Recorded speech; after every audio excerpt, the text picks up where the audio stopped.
अब जिस घड़ी का इंतज़ार था वो घड़ी आ चुकी है। परमात्मा की किरण और हमारे देश की किरण बहन और हम सब की अति स्नेही, जिन्होंने देश की बेदी पर अपने आप को खड़ा कर दिया।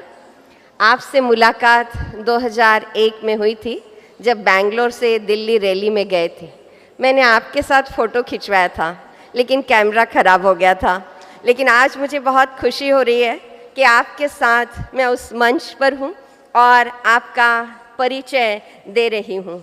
बचपन से जब आपको देखती थी आपके समान बनने की इच्छा होती थी, लेकिन आध्यात्म की बेदी पर अपने को समर्पण किया, इस बात की मुझे बहुत बहुत खुशी है।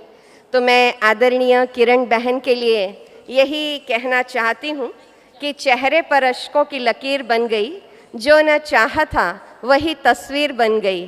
हमने तो रेत पर चलाई थी उंगलियां, देखा तो आपकी तस्वीर बन गई, देखा तो आपकी तस्वीर बन गई। आमंत्रित करती हूँ ऑनरेबल श्रीमती किरण बेदी जी को, उपराज्यपाल पांडिचेरी।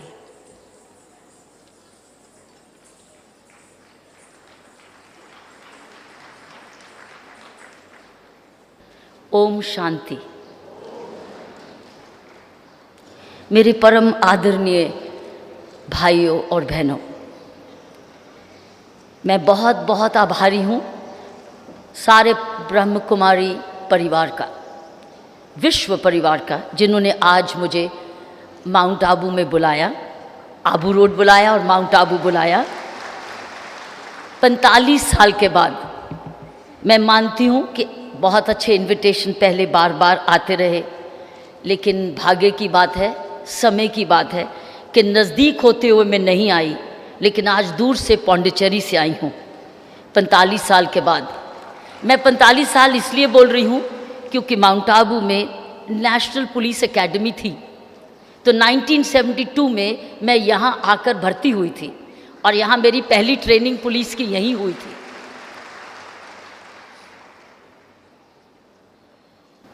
बहुत मन करता था वापस अपने police training national police academy वापस आने का। इनविटेशन एक बारी नहीं, बहुत बारी आया, अपनी बहनों से आया, भाइयों से आया, लेकिन समय की बात है, अपने आप से भी पूछना ज़रूरी है पहले क्यों नहीं आई। मैं एक और कारण भी आई हूँ यहाँ, मुख्य कारण आभार प्रकट करने आई हूँ। आभार तमाम भाइयों और बहनों का, ब्रह्म कुमारी भाइयों और बहनों का, जिन्होंने सारा जीवन मेरे साथ साथ निभाया है। कहाँ से शुरू हुआ? जब मैं स्कूल में थी, अमृतसर की शहर की लड़की हूँ, तब मैं बहनों को देखती थी सफ़ेद पोशाक में, पवित्रता की मूर्ति में सेवा करती थी समाज में। तब मैं एज स्कूल गर्ल आपको देखती थी और मुझे मालूम था कि ब्रह्म कुमारी बहनों का और भाइयों का कितना असर होता है जब वो किसी के साथ संपर्क करते हैं। मैंने देखा था, इसलिए मुझे पहली याद आती है 1993 में जब मैं inspector general prison Tihar jail बनी थी। पहले 2 दिन में जब मैं 10,000 कैदियों को दिल्ली में देखती थी और मैं देखती थी कि कितने असंतुष्ट हैं। एज ए पुलिस ऑफिसर तो मैं देखती थी, लेकिन मुझे उनके हल नहीं पता थे कि मैं इनको सल्यूशन क्या दूं, इनको दवा क्या दूं। दवा तो मेरे पास नहीं है, लेकिन दवा तो मैं दे सकती हूँ कहीं से कहीं, कहाँ से दवाई लाऊं। तो मैं दूसरे ही दिन मैंने ध्यान में आया कि मैं वापस अपनी बहनों के पास क्यों नहीं जाऊं, क्यों नहीं ब्रह्म कुमारी को तो फिर से प्रार्थना करूं, सारी संस्था को, कि क्या अपनी ये जेल को संभाल सकते हो। तो मुझे याद है कि बिल्कुल तिहाड़ जेल के नज़दीक हमारी हरिनगर की शाखा है, वहाँ मेरी बहन शुक्ला, और वो भी अमृतसर की हैं, और मैंने उनसे संपर्क किया। उन्होंने एक दिन भी नहीं ज़ाया किया और वो अगले दिन अपनी फ़ौज के साथ जेल के अंदर आ गए। और मेरी बहन शुक्ला और इन्होंने रोज़ शाम को बिना रुकावट के वहाँ सत्संग किया। साथियों, कमाल का चमत्कार मैंने देखा। लड़ाई झगड़े कम होने लगे, द्वेष खत्म होने लगे, बदले की भावना खत्म होने लगी, तंबाकू और सिगरेट पीना कम होने लगा, और एक नई विचारधारा जेल के अंदर आई। लेकिन मेरा साथ आपका सिर्फ जेल तक नहीं सीमित रहा। फिर मैं पुलिस ट्रेनिंग में जब गई, वही सिचुएशन मैंने पुलिस ट्रेनिंग में देखी। फिर से मैं अपनी बहनों के पास आई, फिर से ब्रह्म कुमारी संस्था के पास आई कि फिर से मेरी मदद करो। पुलिस ऑफिसर्स भी एक जेल में हैं, क्योंकि वह अपने जेल में हैं। वो तो कैदी शहर के जेल में थे, अपनी तो जेल में थे, इसीलिए अपराध किया था। लेकिन वो उनकी आज़ादी सीमित इसलिए की गई ताकि वो दोबारा अपराध ना करें और समाज सुरक्षित रहे। लेकिन हम पुलिस ऑफिसर्स और हम व्यक्ति अपने आप में भी एक जेल बनाते हैं अपनी विचारधारा से। तो मेरे पुलिस ऑफिसर्स भी तनाव में थे। जब तनाव में रहते हैं तो हम अपने आप को एक जेल बनाते हैं। तो मैंने फिर से अपनी बहनों को रिक्वेस्ट की, प्रार्थना की, वापस आइए। पुलिस ऑफिसर्स को भी आपकी सख्त ज़रूरत है। तो मैं आभार प्रकट करने आई हूँ। आपने मेरा जेल में भी सहायता की, आपने पुलिस ट्रेनिंग में भी सहायता की। उसके बाद स्वयंसेवी संस्थाओं में जब मैं काम करने की अपनी मेहनत करनी शुरू करी, इसी प्रकार आपने स्वयंसेवी संस्थाओं में, गाँव में, स्कूलों, स्लम्स में और जगह जगह आके बच्चों को शिक्षित किया। इसलिए दो आभार, एक कि मुझे आप वापस माउंट आबू लाए हो 45 साल के बाद, और दूसरा जो आपने मेरे काम में जहाँ जहाँ मुझे सफलता प्राप्त हुई, आपका आशीर्वाद रहा और आपकी सेवा रही। मेरे लिए ब्रह्म कुमारी परिवार स्टैंड करता है प्योरिटी के लिए।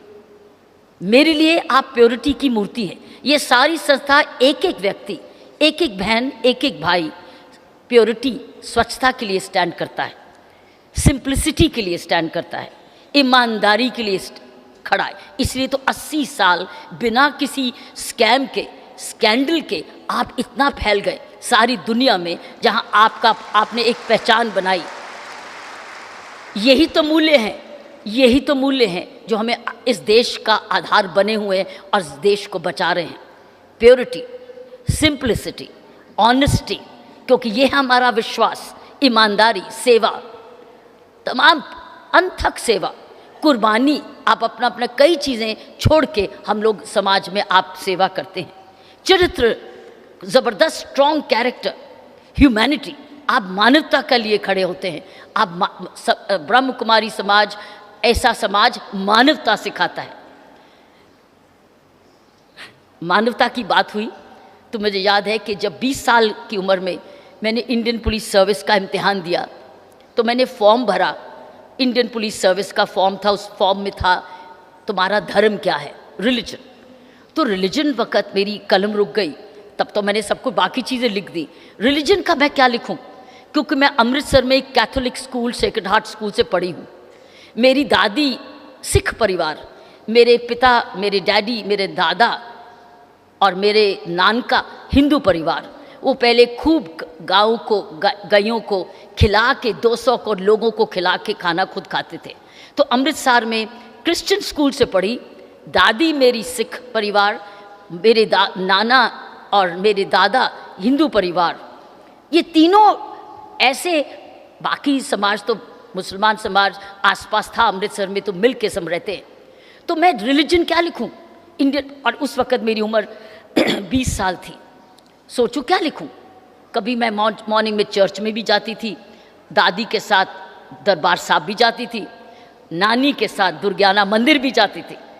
और तो मैं क्या लिखूं, तो मैंने लिखा, अंग्रेज़ी में लिखा ह्यूमैनिटी, रिलीजन लिखा ह्यूमैनिटी। और मुझे याद है कि जब मेरी इंडियन पुलिस सर्विस में के लिए इंटरव्यू हुआ, तो उन्होंने बहुत पूछा कि क्या मैंने बनावटी तो नहीं लिख दिया ह्यूमैनिटी नंबर लेने के लिए, क्या मैंने जान के इम्प्रेस करने के लिए तो नहीं लिखा ह्यूमैनिटी।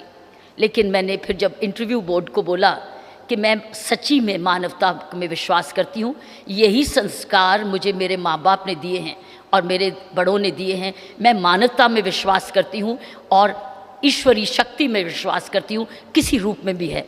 तो मुझे याद है, मेरा विश्वास है कि मेरा ये जवाब ही मुझे इंडियन पुलिस सर्विस में लाया, क्योंकि इसमें मुझे इंटरव्यू में बहुत नंबर मिले। और शायद यही चीज़ मुझे मेरी ज़िंदगी भर के लिए मुझे उसने मिशन दिया। तो साथियों, ब्रह्म कुमारी मेरे लिए प्योरिटी, सिंप्लिसिटी, ऑनेस्टी, ह्यूमैनिटी, प्रेम, लव, क्योंकि आप प्रेम की मूर्ति हैं जहाँ जहाँ आप जाते हैं। ये मैंने खुद अपनी आंखों से देखा है कि जब मेरी शुक्ला बहन और इनकी मेरी बहनें जेल में आती थी, किस प्रकार हर व्यक्ति इनके पांव छूता था, क्योंकि आप प्रेम देती थी, आप आशीर्वाद देती थी, कंपैशन, आप फॉरगिवनेस भी बहुत देती थी, आप ज्ञान भी देती थी, आप शांति तो हैं ही, क्योंकि आप ओम शांति हमेशा कहते हैं।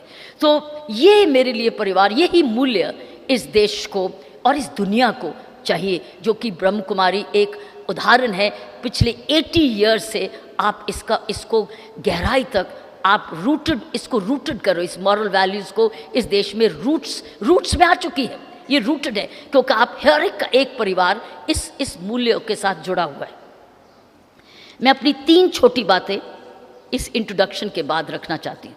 एक तो एक सच्ची स्टोरी है।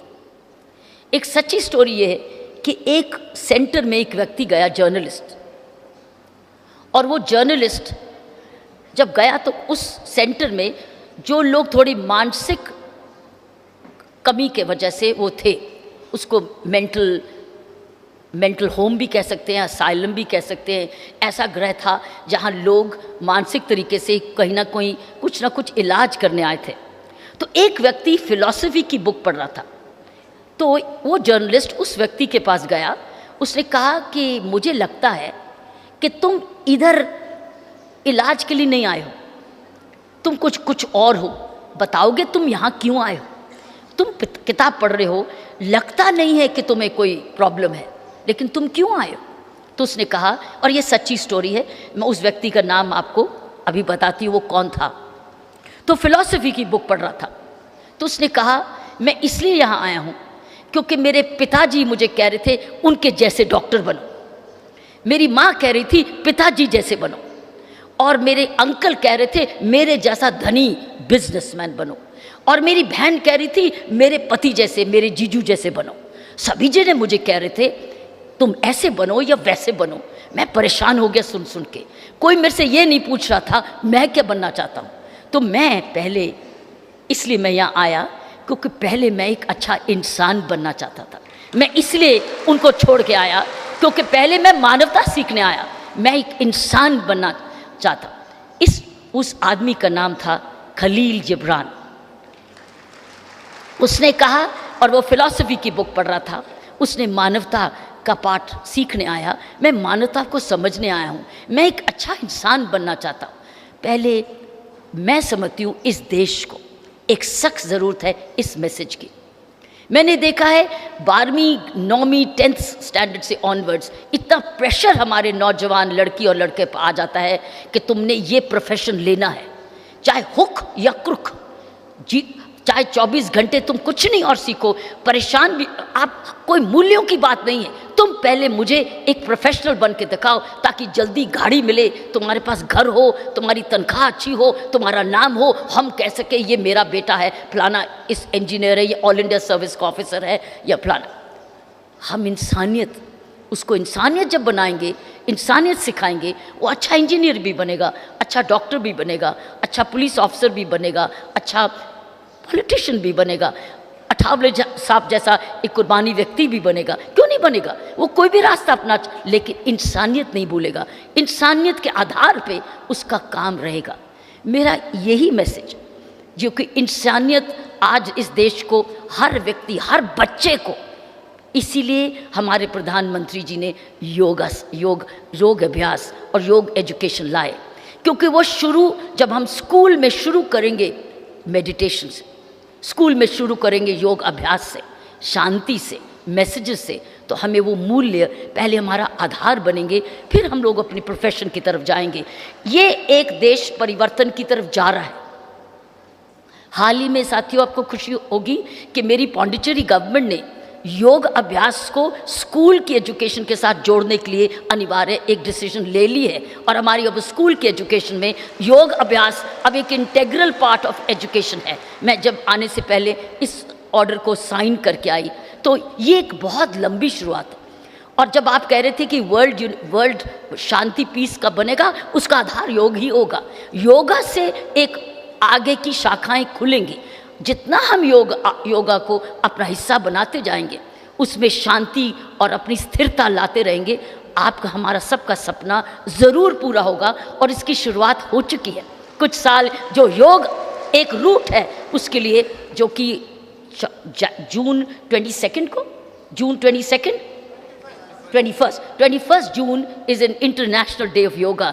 जितना ये फैलता जाएगा उतना भला इस देश का, दुनिया का ज़रूर होता जाएगा। उसमें उसका हिस्सा, उसके हम सब एम्बेसडर्स हैं। हम ब्रह्म कुमारी हैं, लेकिन हम योगा के और साथ साथ उसके असली एम्बेसडर्स हैं। क्योंकि हमको जहाँ इंडियन जाता है वो योग के लिए स्टैंड आउट करता है। क्योंकि इंडियन को पता, दुनिया को, वेस्टर्नर को पता है इसको तो योगा आता ही है, क्योंकि ये योग से ही पैदा हुआ है, ये योग से ही उगा है, इसमें सारे संस्कार ही योगा के। इसलिए हमको किसी को कहना नहीं पड़ता कि मुझे योग आता है, सिर्फ हमको उसको योगा अभ्यास और योग को समझना ज़रूरी है।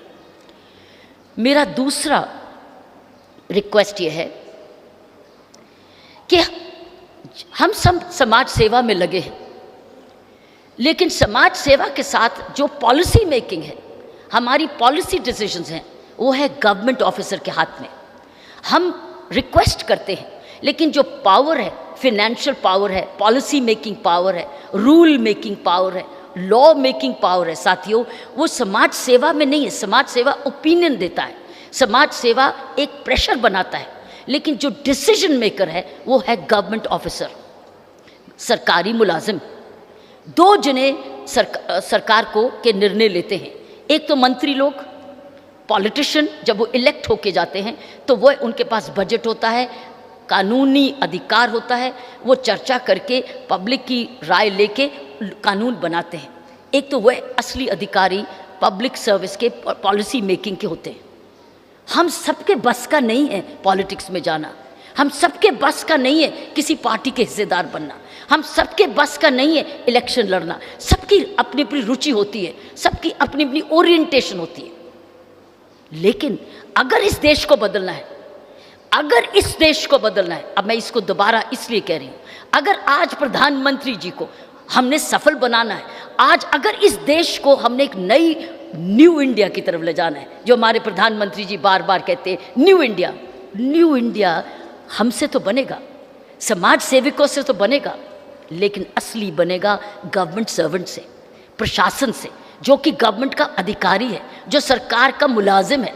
पब्लिक सर्वेंट, चाहे वो सिपाही है, चाहे वो डीजीपी है, चाहे वो तहसीलदार है, चाहे वो चीफ सेक्रेटरी है, चाहे वो इनकम टैक्स का छोटा ऑफिसर है, वो सीनियर मोस्ट ऑफिसर है, वो सभी को अपना हिस्सा बांट देना होगा।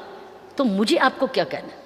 मुझे ये कहना है कि आप यूनिवर्सिटी हैं, जब तक हम अपने बच्चों को सरकारी प्रशासन के लिए तैयार नहीं करेंगे, और ब्रह्म कुमारी के बच्चे, लड़के हों या लड़की, इंजीनियर बने, डॉक्टर बने, टीचर बने, बिजनेसमैन बने, लेकिन साथ साथ पब्लिक एडमिनिस्ट्रेशन में जाएं, वो इंडियन पुलिस अपनी पब्लिक सर्विसेज में इम्तिहान लें।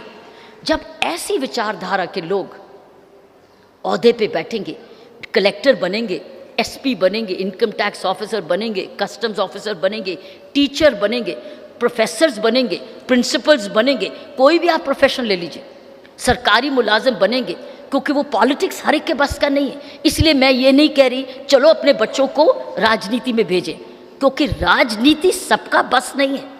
ये एक बहुत अपने तरीके की कुर्बानी और मेहनत मांगता है, अपने तरीके का एक कैरेक्टर मांगता है। लेकिन पब्लिक सर्विस जो है वह मेरिट मांगती है। पॉलिटिकल लाइफ में हमेशा बेस्ट आदमी नहीं इलेक्ट होके आता, जिसको सबसे ज़्यादा वोट मिलते हैं वो आता है। जो कई बार जो ज़्यादा गुणवान होता है वो रह जाता है, क्योंकि पब्लिक उसको पहचानती नहीं है। आपको याद है एक former chief justice of India election के लिए खड़े हुए थे तो वो हार गए थे। तो क्या चीफ जस्टिस ऑफ इंडिया को क्या उससे ज़्यादा उत्तम और कौन मिल सकता था? लेकिन वो जीते नहीं थे। सो इलेक्शंस में कोई गारंटी नहीं है कि हम लोग हमेशा बेस्ट व्यक्ति, मेरिटोरियस व्यक्ति को ही इलेक्ट करें। हर तरीके के लोग आते हैं, क्रिमिनल बैकग्राउंड के भी लोग आते हैं, लेकिन पब्लिक एडमिनिस्ट्रेशन में क्रिमिनल बैकग्राउंड का व्यक्ति नहीं आ सकता, नहीं आ सकता। वो मेरिट से ही आएगा। और उसमें लड़की और लड़के में भी भेदभाव नहीं है, लड़की और लड़के में भी भेदभाव नहीं। मैंने ये देखा है कि हम लोग जो सोशल वर्क में हैं, हम अपनी बच्चियों को और ऐसी इंस्टीट्यूशंस, एक सिविल सर्विसेज और स्टेट सर्विसेज का, पुलिस सर्विसेज का, बैंक सर्विसेज का, ऐसी सर्विसेज का जो हमारे सर्विसेज के एग्ज़ाम होते हैं, एक सेंटर खोलें और उस सेंटर में ऐसे ब्रह्म कुमारी, ये जो हमारी नई पनीरी है जो पब्लिक सर्विस में जाना चाहती है, उसको पढ़ाएं, उसको मेहनत करके मेरिट पे जिताएं, उसको सफल कराएं। जब हमारी पनीरी, हमारी ऐसी प्योरिटी, ईमानदारी, सेवा भाव के लोग जब पब्लिक सर्विस में ज़्यादा आने लगेंगे, सब जने काम करने लगेंगे, ईमानदारी देश में बढ़ जाएगी। और कोई गारंटी नहीं है। अगर आप चाहते हैं कि कोई गारंटी होनी चाहिए ईमानदारी की, सच्चाई की, ईमानदारी की और चरित्र की, हमारी पब्लिक सर्विस और एक संवेदनशीलता की, तो उसके लिए तो ये मूल्य उसके साथ जाएं। अभी तो सिर्फ नंबरों की मेरिट है। अभी पब्लिक एडमिनिस्ट्रेशन में कैरेक्टर नहीं चुना जाता। कैरेक्टर तो तब पहचाना जाता है जब एक गरीब आदमी उस ऑफिसर के सामने आता है, तो क्या वो किस तरीके से उस गरीब आदमी की सेवा करता है, मिलता है कि नहीं मिलता है, उसको समय देता है कि नहीं देता है, उसकी पहचान करता है कि नहीं करता है, उसका काम भी करता है कि नहीं करता है, कि सिफारिश से ही करता है, जिसकी सिफारिश आ गई तो हो गया, जिसकी सिफारिश नहीं आई तो तुम चला गया। यहाँ ये देखता है कि इसकी अगर मैं मदद करूँगा तो मुझे क्या इससे मिलेगा। वो सरकारी काम को बिजनेस बनाता है। सरकारी काम को बिजनेस नहीं बनाना है, सरकारी काम को सेवा देना है। और वो सेवा भाव आधार से आता है, वो नर्चरेंस से आता है, वो अपने माँ बाप से आता है, माँ बाप ने उनको क्या संस्कार दिए, संस्थाओं से आता है। तो मेरा एक सुझाव है, ये सुझाव मैंने पहली बार ही नहीं दिया है। अब मैं जिस संस्थाओं में भी जाती हूँ, मैं उनको यही कहती हूँ, अपनी लड़कियों को, एक मैं पीछे विमेंस कॉलेज में गई और वो विमेन इतनी लड़कियाँ लायक, बहुत लायक, पढ़ाने में लायक, वो विमेंस कॉलेज था। लेकिन मैंने उनसे पूछा, आप में से कितनी लड़कियाँ गवर्नमेंट सर्विस में जाएंगी, सरकार की सर्विस में जाएंगी? कुछ हाथ नहीं खड़े हुए। क्यों? क्योंकि उनको मालूम नहीं था करियर डेवलपमेंट हम कैसे करेंगे, हमको कौन पढ़ाएगा। हमारे पास पैसे नहीं है दिल्ली में जाके या चेन्नई में जाके या बेंगलोर में जाके या हैदराबाद में जाके या चंडीगढ़ में जाके, जहाँ ऑल इंडिया सिविल सर्विसेज के या स्टेट सर्विसेज के या बैंक्स के या रेलवेज़ के, सरकारी नौकरी हर जगह सेम है, ज़रूरत हर जगह सेम है। वह कैसे जाएं? क्योंकि वो हर प्राइवेट ट्यूशन्स इतना पैसा देना पड़ता है, वो महंगा है, उसमें प्रोफेसर्स होते हैं, वो अपना समय देते हैं, उसकी कॉस्ट है। आप ज़ीरो कॉस्ट पे अगर ऐसे इंस्टीट्यूशंस आप खोलेंगे, संस्थाएं खोलेंगी, मैं समझती हूँ अच्छे लोग आने लग जाएंगे और ऐसी सेवा होने लग जाएगी और आपके विचार, हमारे विचार फैलेंगे। तो ये मेरा दूसरा सुझाव था कि हम अपने बच्चों को, माँ बाप तो हम हैं अच्छे, क्योंकि अच्छी इंसानियत की तरफ जा रहे हैं, हम अपने परिवार को तो अच्छे इंसानियत का एक रोल मॉडल तो देंगे। तो बच्चों को हम मेरिट से, काबिलियत से सरकार की सेवा में लाएं, तो ही देश बदलेगा। न्यू इंडिया सिर्फ पॉलिटिशियन से नहीं आएगा, इम्प्लीमेंटर से आएगा। और इम्प्लीमेंटर जो होता है वो अफसर होता है, जो सेक्रेटेरिएट में बैठता है, चाहे वो किसी भी जॉब का हो। तीसरी चीज़ और लास्ट सजेशन ये है, हमारे प्रधानमंत्री जी ने मेडिकल केयर के लिए बोला, चाइल्ड हेल्थ के बारे में बोला, न्यूट्रिशन के लिए लाइंस के लिए बोला, और मेरे परमादरणीय भाई ने बताया कि प्रधानमंत्री जी ने कुछ 5 पॉइंट्स बोले, उसमें हेल्थ के बहुत इश्यूज थे। लेकिन मेरे मन में एक इशू आया है जो कि मेरे पर्सनल लाइफ के एक्सपीरियंस से आया है और वो आता ही आ रहा है। वो ये है कि इस वक्त क्योंकि फैमिलीज छोटी होती जा रही हैं, जो बड़े लोग हैं, जो हमारे दादा दादी हैं, बुज़ुर्ग हैं, जो उम्र और उनके छोटी फैमिली की होने की वजह से बच्चे बाहर चले गए या घर में नहीं है या सारा दिन बाहर काम करते हैं, अगर वो बीमार होते हैं, उनकी देखभाल के लिए परिवार में कोई नहीं है। और कई तो इतनी ज़्यादा बीमार हैं कि वो है टर्मिनली इल, जैसे कैंसर की प्रॉब्लम्स है, जहाँ कैंसर इश्यूज़ में वहाँ पैलिएटिव केयर चाहिए।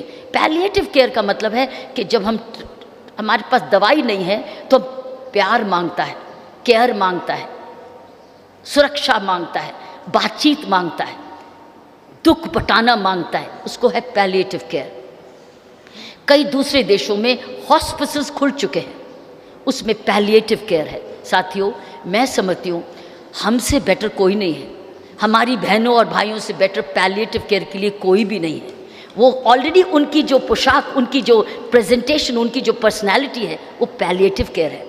अगर हम अपने अपने आस पड़ोस में देखें कि कौन से बड़े लोग हैं, कौन से ऐसे हैं जिनको हमको पैलिएटिव केयर चाहिए, और हम जाके उनका हाथ पकड़ के अपने अपने नेबरहुड में, अपने अपने आस पड़ोस में ये सेवा अगर दे सकें जिसको पैलिएटिव केयर करते हैं, इसके लिए धन के बजट्स नहीं चाहिए, इसके लिए सिर्फ भावना चाहिए, इसमें सिर्फ मानवता चाहिए। ये एक बहुत बड़ी कमी है इस देश में। मैं तीनों चीज़ें वही लाई हूँ जो मैं समझती हूँ वैक्यूम्स हैं, क्योंकि आपके पास, हम सब के पास बहुत सारे विद्वान स्पीकर्स आ चुके हैं। मुझे मालूम नहीं पहले उन्होंने क्या क्या अपने विचार प्रकट किए, लेकिन ये 3 विचार ऐसे समूह, ऐसे परिवार के लिए मैं आपके समक्ष रख रही हूँ कि palliative care, which means even the ब्रह्म कुमारीज को टेक अप सीनियर, जो बड़ी एज के हैं, जहाँ उनको हेल्प चाहिए, हम उनको होम विजिट में रखें, उनको आशीर्वाद दें, उनका दुख बांटें, उनका दुख दूर करें। आपके जाने से ही उसका आधा दुख दूर हो जाएगा। आज बहुत घरों में, और इंडिया यंग नेशन भी है, इंडिया एक एजिंग नेशन भी है। जैसे हमारे पास युवा बढ़ गई है, ऐसे बड़े होते हुए हमारी एजिंग जेरियाट्रिक केयर की बड़ी सख्त ज़रूरत है। गवर्नमेंट के सिर्फ एक्सपेंडिचर से नहीं चलेगा, सिर्फ दवाई नहीं चाहिए, उनको दुआ भी चाहिए। आप जाइए, उनके पास बैठिए और उनको दुआ दीजिए। दवाई डॉक्टर देगा, आप उनको दुआ दीजिए, उनका दुख थोड़ा सा दूर करिए, ताकि लोग पूछें, बड़े कहें, अरे पूछो कोई ब्रह्म कुमारी बहन या भाई है यहाँ मेरे पड़ोस में। हमारे बड़े लोग पूछे तो उनको बुला दो, मुझे आकर मिल जाए, मेरा थोड़ा सा दुख दूर कर दें। तो साथियों, मैं 3 विचार आपके समक्ष रख के जाना चाहती थी। मैं आपका जैसे भी कहूँ, मैं आभार प्रकट करने आई हूँ जो आपने इतने साल मेरी सर्विस में, और अब पौंडीचेरी से भी हम लिंक्ड हैं, हमारी बहनों के साथ हम जुड़े रहेंगे, कोशिश करेंगे इसको और भी आगे ले जाने की, ताकि ये मानवता, यही जैसे योग अभ्यास मैंने बताया पौंडीचेरी के स्कूलों में आएगा, तो मेरी ब्रह्म कुमारी बहन शाखा जो हमारी पौंडीचेरी की है, उसका और भी प्रचार करे। ये मेरा सपना है, ये मेरी भावना है। मुझे पूरा विश्वास है कि मुझे इसमें सफलता मिलेगी। आपने मुझे यहाँ बुलाया, मैं आपका बहुत बहुत अति धन्यवाद करती हूँ। ओम शांति। बहुत ही सुंदर, बहुत अच्छे भाव थे कि मुस्लिम को कुरान में ईमान ना मिला, हिंदू को गीता में भगवान ना मिला, उस इंसान को आसमान में क्या भगवान मिलेगा जिस इंसान को इंसान में इंसान ना मिला। तो सबसे पहले हम इंसान तो बन जाएं। अभी बहुत ही सुंदर आदरणीय किरण बहन के द्वारा विमोचन होने जा रहा है। अभी इस स्मारिका का विमोचन, प्रेरणा का विमोचन महामहिम किरण बेदी जी के द्वारा, साथ ही हमारी मैं भी, मंजू बहन भी, कि चलो विश्व योग करें, जीवन खुशियों से भरे, चलो विश्व योग करें, इसकी भी कैसेट का विमोचन हो रहा है। तो अभी हमारे भाई जी प्रेरणा के विमोचन के बारे में कुछ बात करेंगे, और किरण बहन ने जो योग के बारे में बात कही, उसकी भी कैसेट का विमोचन हो रहा है।